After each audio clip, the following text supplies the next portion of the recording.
पंजाब में होने वाले बाई इलेक्शंस की अपडेट देने से पहले आपको एक बहुत बड़ी खबर देता चलूं। खबर यह है कि नून लीग के अब तक 4 से 5 लोगों ने अपने इस्तीफे स्पीकर पंजाब असेंबली को भिजवा दिए हैं और खबर यह भी सामने आ रही है कि आने वाले 3 से 4 घंटों में ये तादाद 8 से 10 हो सकती है। अगर नून लीग को अपनी हुकूमत पंजाब में बरकरार रखनी है तो किसी भी तरीके से धांधली करके, झुरलू फेर के या किसी और तरीके से न्यूट्रल्स को साथ मिला के, इलेक्शन कमीशन को साथ मिला के ये 20 की 20 सीटें जीतना पड़ेंगी। अदरवाइज किसी भी सूरत जो है वो पंजाब में नून लीग की हुकूमत नहीं रह पाएगी। आज की अपडेट के मुताबिक अब तक 4 से 5 नून लीग के एमपीएस ने अपने इस्तीफे स्पीकर पंजाब असेंबली को भिजवा दिए हैं और शाम तक ये तादाद 8 से 10 हो जाएगी।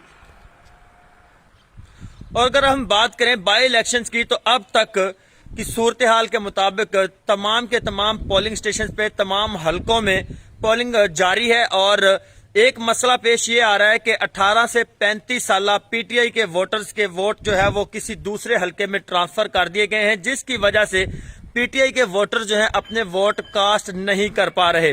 दूसरी बात यह है कि इलेक्शन कमीशन ऑफ पाकिस्तान ने बल्ले के साथ मिलते जुलते निशानात जो हैं वो बैलेट पेपर पर छाप दिए हैं, जिसकी वजह से बल्ले के जो वोट हैं वो कैंसिल होने के खदशात भी मौजूद हैं। मुख्तलिफ जगहों पे पीटीआई के वोटर्स को रोकने की कोशिश की जा रही है। मुख्तलिफ जगहों पे पीटीआई के वोटर्स को वोट ना डालने की जो है वो कोशिश की जा रही है कि वो वोट ना डाल पाएं, लेकिन अब तक की वोटिंग जितनी हो चुकी है, अभी ब्रेक चल रही है, ब्रेक के बाद वोटिंग दोबारा स्टार्ट होगी और ये वोटिंग जो है वो शाम तक जारी रहेगी। और अब तक मेरी इतलात के मुताबिक नून लीग जो है वो पीछे है और पीटीआई जो है वो अभी तक सबकत ले रही है। शाम को रिजल्ट आना शुरू हो जाएंगी। इंफॉर्मेशन के मुताबिक पीटीआई के वोटर्स को जो है वो वोट डालने से रोका जा रहा है और नून लीग जो है वो अपने आसानी से वोट कास्ट कर रहे हैं। और अभी तक जो है वो पाकिस्तान में जितने भी बाई इलेक्शंस हुए हैं वो इस तारीख के सबसे बड़े बाई इलेक्शंस ये हैं जिनमें सबसे ज्यादा टर्नआउट आएगा।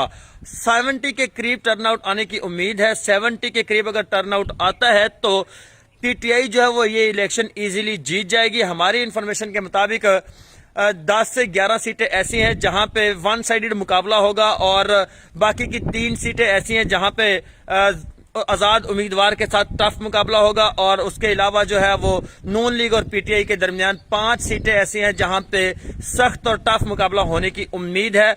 हमारी इंफॉर्मेशन के मुताबिक अब अगर पीटीआई को इस इलेक्शन में जीतना है तो वो इस धांधली को रोकेंगे। अगर ये धांधली रुक जाती है, इस धांधली को रोकने में कामयाब होते हैं तो पीटीआई इन सीटों को इजीली जीत जाएगी।